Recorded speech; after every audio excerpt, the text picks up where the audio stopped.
Point one, be the tortoise. Right, discipline. One of the lads on the program was asking us, how do you maintain that discipline to keep turning up? How do you stay the course? It's all well and good showing exercises on how to become a beast, because that's our goal on the program. But how do you just keep turning up? That's a massive part of being a beast. So for context, I've been training pretty much since I was 15 to join the military, and I barely took a day off since. It all comes down to the tortoise and the hare, Ninja Turtle in the hare, if you like.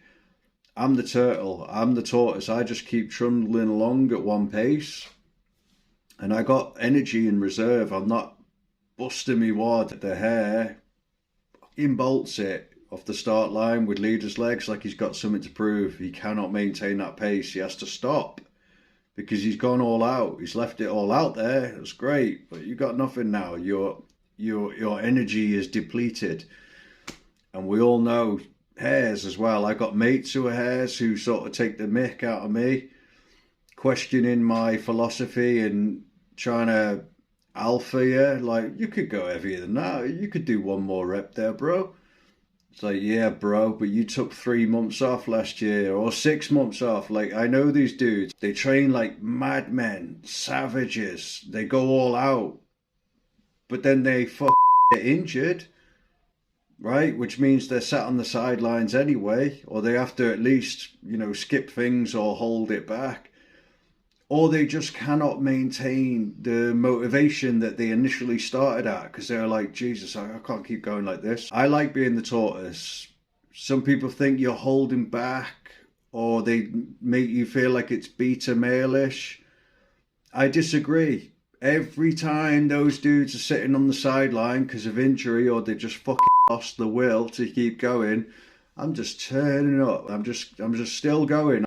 When I climbed Kilimanjaro, the Tanzanians would say pole pole. It means slowly, slowly in English from Swahili. Because they see these Westerners just coming along and trying to beast it up the mountain like they're trying to break a record. I've seen it personally.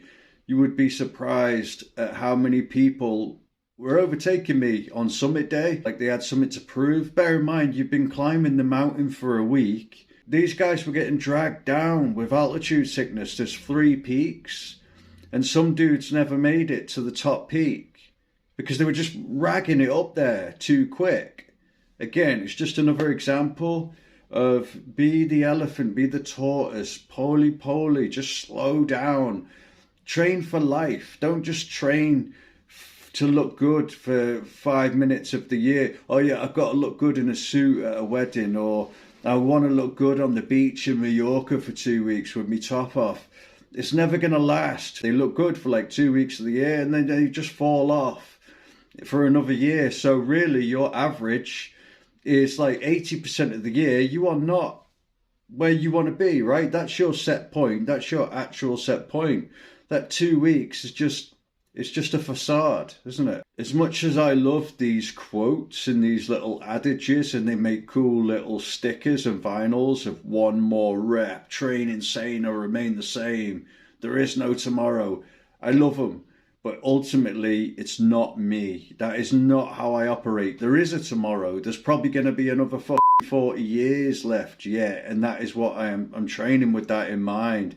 People go in there training like it's the last session on the planet, and it sounds good in theory, but the only way you will be able to maintain that pace is if you're on, let's say, artificial enhancements. Yeah, that's point one. Be the tortoise.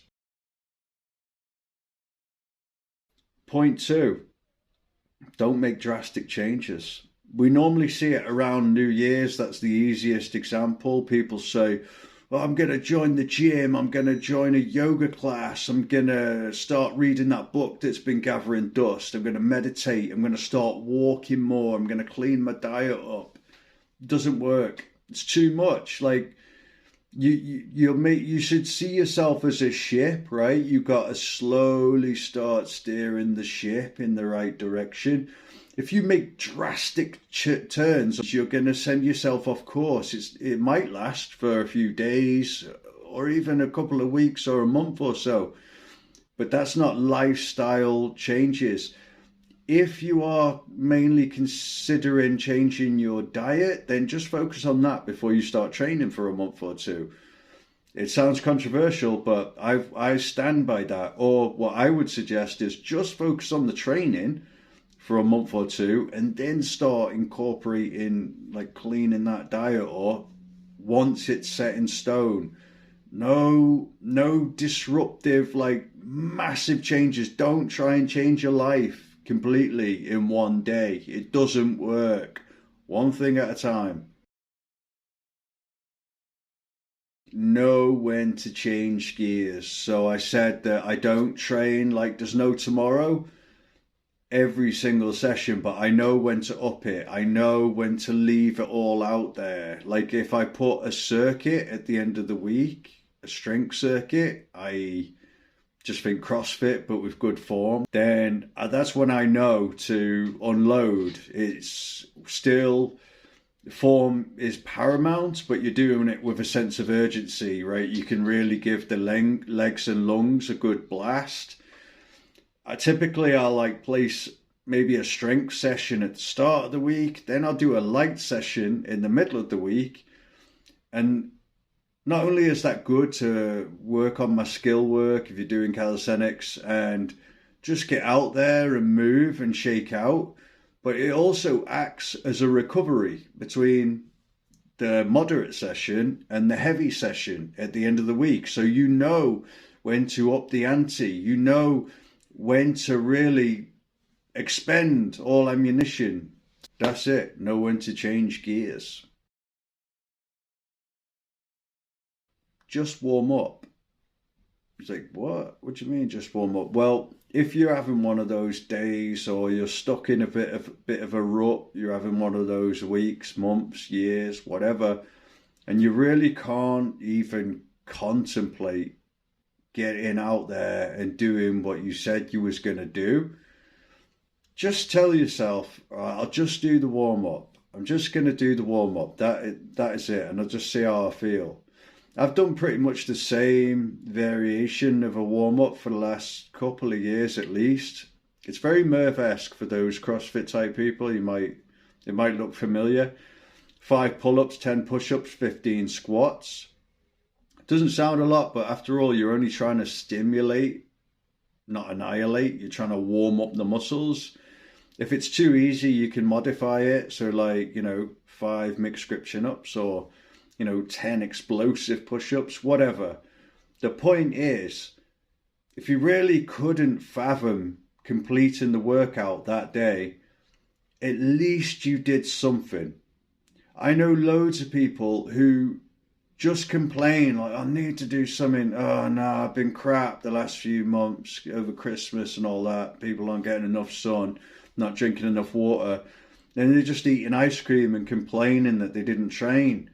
It's like, I don't want to hear it anymore. Like, do something. If you just did the warm-up, you still would have did like more than a full session by the end of the week.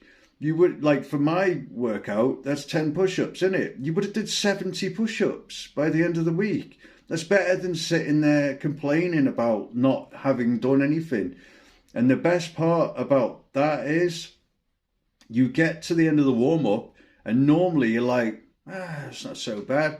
I'll just do the first group or I'll just do the first set and see how I feel. You're away. You blew the cobwebs off. You're in it now. Don't think too far ahead. The same goes for a mesocycle or a training program. Don't flick all the way to the end if it's gonna phase you. Don't look too far ahead. Just fucking look at the next day. Like, what have I got to do today? I've been doing cold showers for the last few years now, 4 or 5 years or something, and I just do a minute every day. I'm not trying to break records. Well, every day I'm like, I really can't be bothered today. I don't want to do it, but I get a hot shower first, so it's a contrast shower. I get clean, and then the time comes, so I'm like, I needed my hot shower anyway. I get in there. When it comes to crunch time, I do it. Because I know I won't be able to look myself in the mirror afterwards. The guilt from not doing it is worse than the fucking little blast that I have to suffer right there and then. So it's the same kind of analogy. If in doubt, zoom out. So if you follow the charts or you invest, then you might have heard that saying, and I'm stealing it out of crypto and investing, and I'm putting it into the training world or the health and fitness world.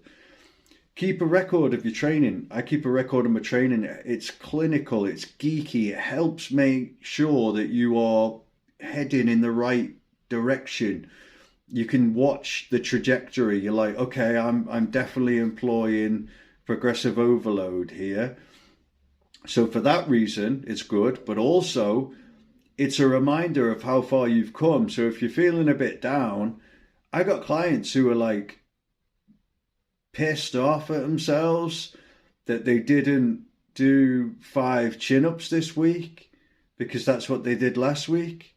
They only got 4 this week. But it's like, dude, you could only do 1 at the start of the year. You're still heading in the right direction. Just like the charts, progress isn't linear.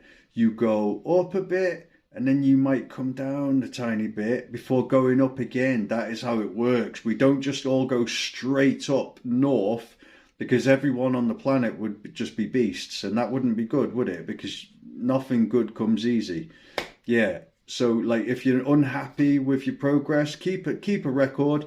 Don't even look 1 week back. Look at last year, or look a few months ago at least. If in doubt, zoom out. And that's all I got for you. Hopefully 1 or 2 of those helps 1 or 2 people. Cheers.